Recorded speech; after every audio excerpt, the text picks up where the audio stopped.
Türkmenistanyň prezidenti Gurbanuly Berdimuhammedowyň täze ýyl bayramy münasibetli bazarlary ilatyň isleg bildirýän haritler bilen doldurmagy tawşyrandygyna garamazdan Aşgabatyň bazarlarynda azyk haritlarynyň gymmatlamagy we gyçylygy dowam edýär. Azatlyk radiosynyň howpsuzlyk ýagdaýlary sebäpli adynyň efirde atlandyrylmasyzlygyny soran Aşgabatda habarçysy paýtagtyň bazarlarynda we hususy eýetçilikdäki dukanlarynda ýumurtanyň gyçylygy dowam edýän mahaly onuň bahasynyň hem tas ikisi ýokurlanandygyny aýtdy.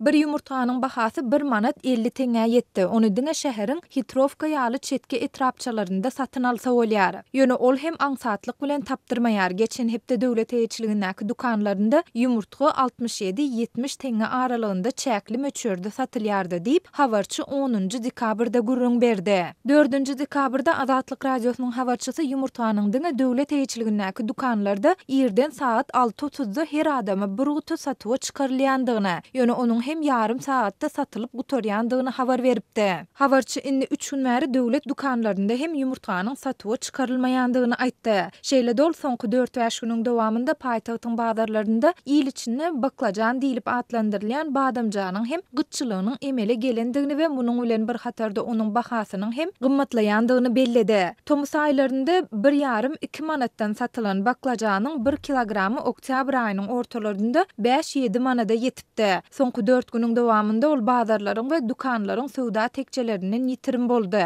Bazardaky satyjylar onuň çäkli möçürde bardygyny aýdyp, sowda tekçeleriniň arkasynda gizlenen baklajany çykarýarlar. Saýlanyp alynan baklajanyň 1 kilogramy 20 manada, saýlanman alynan baklajanyň 1 kilogramy bolsa 16-17 manada barabar diýip habarçy gurrun berdi. Mundan başga paýtagtyň ýyl içinde Mir bazary ady bilen tanalýan Älemoşar bazarynda etiň bahasy hem gymmatlady. Öň etiň öýken ýa-da süňkliräk bölekleriniň 1 kilogramy 18-20 manatdan satylan bolsa, soňky 3 güniň dowamında onuň bahasy 25-28 manada ýokurlandy. Aýdylmagyna görä geçen hepde gyt harida öwrilen balgar burçy hem bazar tekçelerinde o diýen tapdyrmaýar. Ony diňe käbir söwdegärler özleriniň bazar tekçeleriniň arka tarapyna goýup satýarlar. Geçen hepde yerli we daşary ýurtlardan getirilen balgar burçlarynyň bahasy hem ortaça 4 desse gymmatlady. Galybersede Azatlygyň paýtagtdaky habarçysy ilatyň günnelik durmuşda sarp edýän esas haritlarynyň käbiriniň häzirki bahasy barada maglumat berdi.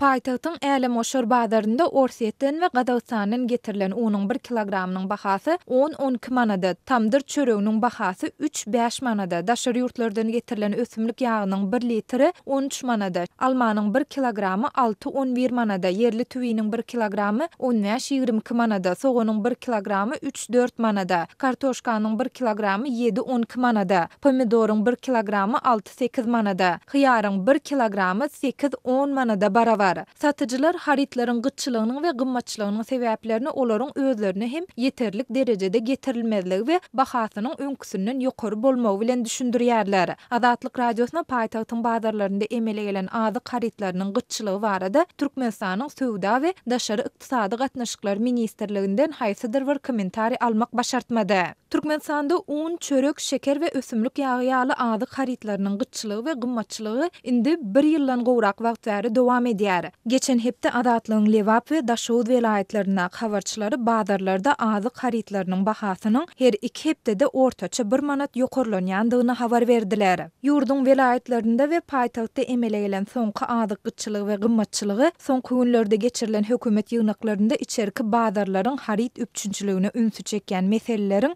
döwlet baş tutan derejesinde bir näçe gezek gozalan mahalyna gabat geldi. 3-nji dekabrda geçirilen video şekilli iş maslahatynda prezident Berdimuhammedow sowda we daşary ykdysady ara gatnaşyklary ministri Amandurdy Işanowy daşary ýurtlardan getirilýän haritlaryň möçürlerini azaltmagy we ýurdun bazarlaryny dürli görnüşli yerli haritlar bilen elleter bahadan üpçün etmegi tawşyrdy. 30-njy noýabrda geçirilen ministrler kabinetiniň mejlisinde vice-premier Çary Gylyjew prezidente hasabat berip täze ýyl bayramy münasibetli ýurdun bazarlarynyň ilatyň isleg bildirýän köp dürli haritlary bilen üpçün edilýändigine, sowda dukanlarynyň azyk önümleri bilen şol sanda gök önümler we miweler bilen bol elin üpçün edilýändigine habar berdi.